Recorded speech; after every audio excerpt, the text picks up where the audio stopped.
On the 15th of March 3019, the Battle of Pelennor Fields is fought. It's a major victory for the Free Peoples. The Morgul host has been utterly annihilated, Sauron's best commander in the Witch King has been destroyed, and Gondor and Rohan's forces have now linked up. And elsewhere in Middle-earth, Sauron has been losing as well. Despite this, characters such as Denethor before his death and later Gandalf say that the Free Peoples are still doomed if Frodo doesn't succeed. However, some people have asked the question and even proposed that Sauron was actually in a bit of trouble at this point. So in this video, let's look at the facts and answer that question. Whenever someone asks about the Battle of Pelennor Fields, this conversation often comes up. As I said before, Denethor and Gandalf believe that the battle was still largely inconsequential, and they're two of the wisest people in Middle-earth, so their opinion is worth listening to. On the other hand, what happened at Pelennor and what happened elsewhere through Middle-earth before, during, and shortly after the Pelennor might paint a slightly different picture. Because, let's face it, if you look at what happened to Sauron's forces between the 10th of March, when the attacks began, and the 25th of March, when the One Ring was destroyed, you would assume that Sauron was being decisively defeated. Because looking at Sauron's losses in the war so far, they come across as catastrophic. At the Pelennor Fields, Sauron lost pretty much the entire Morgul host. Minas Morgul was basically empty afterwards. Alongside the Morgul host, plenty of Sauron's mannish allies were also destroyed. 18,000 Haradrim and thousands of more Easterlings, Variags, and Trollmen from Far Harad. To the north of the Pelennor Fields, Sauron's blocking army positions against Rohan was also savaged as it retreated towards Caer Andros. That's thousands of more dead Orcs and Easterlings. Just as devastating for Sauron was the losses he suffered in southern Gondor. The Haradrim and Corsair invasion was stopped by Aragorn and his Oathbreakers. They would retreat to Peligir, where the main Corsair fleet was waiting. Panic would ensue, thousands would throw themselves into the river in an attempt to escape the Oathbreakers, and most of them would drown. A few Corsair ships managed to pull away and escape, but by the end of the battle, 30 larger ships and many more smaller vessels had been seized by Aragorn and the Grey Company. The loss of the ships for the Corsairs also meant the loss of their slaves who manned the oars.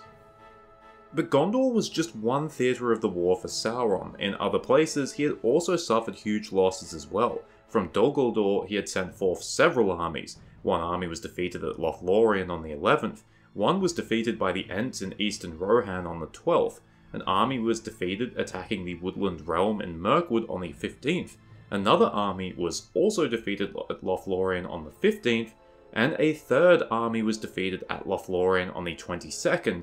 Much like Minas Morgul, by the end, Dol Guldur seems to have been completely emptied of its soldiers. In fact, between those aforementioned dates, Sauron had walked away with exactly one victory, and while impressive, it wasn't exactly decisive. This victory was at the Battle of Dale between the 15th and 17th of March. An army of Easterlings crossed the Carnan and attacked King Brand of Dale, who fell back towards Erebor. Beneath the foot of the mountain, the Easterlings fought a combined army of Dalemen and the Dwarves, and won, killing King Dane Ironfoot and King Brand, and driving the survivors back into Erebor where they were besieged. But the Easterlings could not gain entry to Erebor, so even this victory was not complete. We don't have the figures for how many soldiers Sauron lost in these 2 weeks, but it may have been as high as 200,000. At the Pelennor Fields alone, Sauron certainly lost more than 50,000 soldiers. On top of these losses, with the exception of the Easterlings at Dale, Sauron's northern armies were spent, and in the south, Sauron had lost a huge weapon, the Corsair fleet that could threaten the entire coastline of Gondor. Foot soldiers might have been easily replaceable, but sailors were not, and ships took time to build. On the other hand, the losses the Free People suffered don't seem to have been that high.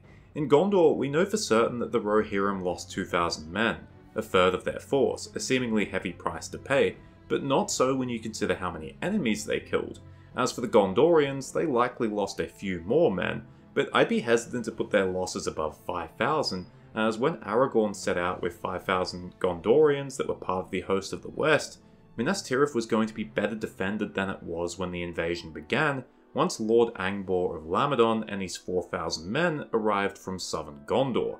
With the defeat of the Corsairs and the commandeering of their fleet, Gondor could now focus its forces entirely on the Anduin. As for the Free Peoples in the north, the battle under the trees in Mirkwood is described as fiery, so a lot of damage done to the forest, but we're not told how many losses Thranduil sustained. The Elves of Lorien, despite being attacked 3 times, seem to have gotten off lightly as they went on the offensive against Dol Guldur after Sauron was destroyed. And although the Dwarves of Erebor and the Men of Dale were initially defeated, enough of their forces survived so that they too could successfully sally forth once the news arrived that Sauron had been destroyed. Okay, so the picture I'm painting here would easily have you believe that Sauron was in deep trouble, right? He's lost several full armies, Minas Morgul and Dol Guldur are empty, he's lost his fleet, and not to forget, he has lost his best commander in the Witch King.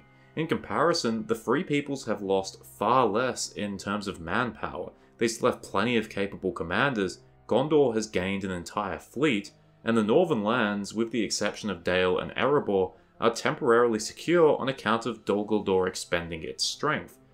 Surely, Sauron is on track to lose this war, destruction of the One Ring or no. But Denethor and Gandalf don't think so. These are the words of Denethor before his self-inflicted death.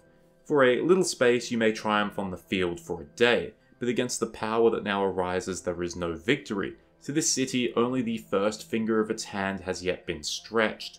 All the east is moving, and even now the wind of thy hope cheats thee and wafts up Anduin a fleet with black sails. While Gandalf does not give in to the same despair, he recognises the truth in these words.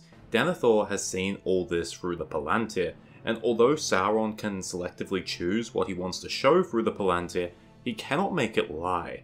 To put it bluntly, even if Sauron's force on the Pelennor was destroyed, Denethor has seen that Sauron has plenty of reserves, so much so that he believes that this full-scale assault on Gondor was merely the first finger of the outstretched hand. This would suggest that the Morgul host and its accompanying allies were merely a fraction of Sauron's total power. When the 6,000-strong host of the West marches on the Black Gate, they are attacked by an army that outnumbers them over 10 to 1, so at least 60,000. Some people have interpreted this to be Sauron's last army in Mordor because of an apparent statement that Mordor was emptied, but after searching for this, all I could find was Gandalf saying that they must empty Mordor for Frodo and Sam to get through, hence the suicidal attack on the Black Gate. And while Frodo and Sam, apart from running into orcs along the Morgai, do cross the Gorgoroth without any troubles, it's worth noting that Gorgoroth was a complete wasteland and Sauron did not station any troops there or at Mount Doom, so there's no reason to believe that Sauron's force at the Black Gate was his last army. He likely had tens of thousands, if not hundreds of thousands of more orcs and men in Mordor. And speaking of men, remember that a lot of Sauron's soldiers came from his subjects in the south and east. Denethor sees that all of the east is mustering against the west. Sure, Sauron could have selectively shown him things, but there's still reason to believe that even as the Morgul host was attacking Minas Tirith, there were many more armies of men marching from the east and south to aid Sauron. Remember, Sauron launched his assault on Gondor earlier than he would have liked because he got spooked by Aragorn revealing himself in the Palantir. In a perfect scenario for Sauron, he might have been happy to wait several more weeks or even months for more of his soldiers to arrive from distant lands. So yeah, even though Sauron had lost an enormous amount of soldiers and equipment in his initial assault, he still had hundreds of thousands of more troops in reserve, whether in Mordor or from Rhûn or from Harad. He could throw these troops into the meat grinder, and even if he suffered another defeat like at the Pelennor Fields, his losses were far more replaceable. If he lost 1,000 men, it would barely be noticeable, but for the Free Peoples, a loss of 1,000 men would be sorely felt. What Denethor saw is that even if they won one battle, Sauron would win the war through attrition.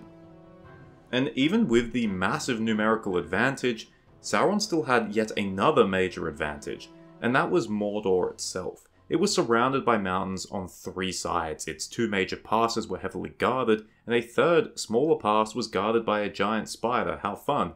Even if Gondor and its allies managed to destroy every single enemy army that crossed the Anduin, they wouldn't be able to attack Mordor itself. They simply did not have the strength. Even if they did manage to break in, they would then have to deal with countless more orcs, an inhospitable landscape, and the daunting task of besieging Barad-dûr itself, which took 7 years the last time, and that was with one of the greatest armies the world had ever seen. So, answering the question, no, Sauron wasn't in trouble after the Battle of Pelennor Fields. Sure, it was undeniably a setback. The loss of his forces in the north, the loss of the Corsair fleet, it meant that a quick victory was no longer really possible. If not for the destruction of the One Ring, the war in Gondor alone probably would have continued for at least another several months. And Sauron's domination of the rest of the Westlands might have taken years. It would have been extremely bloody, and Sauron's forces would have taken enormous casualties, but they still would have won in the end. Thus, this is why Gandalf's statement at the last debate is so grim. Hardly has our strength sufficed to beat off the first great assault. The next will be greater. This war, then, is without final hope, as Denethor perceived. Victory cannot be achieved by arms, whether you sit here to endure siege after siege, or march out to be overwhelmed beyond the river. You have only a choice of evils. A prudence would counsel you to strengthen such strong places as you have, and there await the onset, for so shall the time before your end be made a little longer. Thank you for watching. I hope you enjoyed it, or at least found it interesting. If you want to learn more stuff about the situation in the War of the Ring, my first bit of advice will always be to consult the books, but alternatively, you can watch my series War in Middle-earth. There are 12 episodes alone on the War of the Ring, totaling around 3 hours and 20 minutes of content. Fun fact, humans on this planet have spent a total of 80,000 hours watching those videos. That's a little over 9 years. That's not meant to be a flex, it's just a cool little statistic. Cheers, farewell, and remember, if you lose 200,000 men in 2 weeks, you might be Sauron, but you might also be a general on the Western Front of World War I.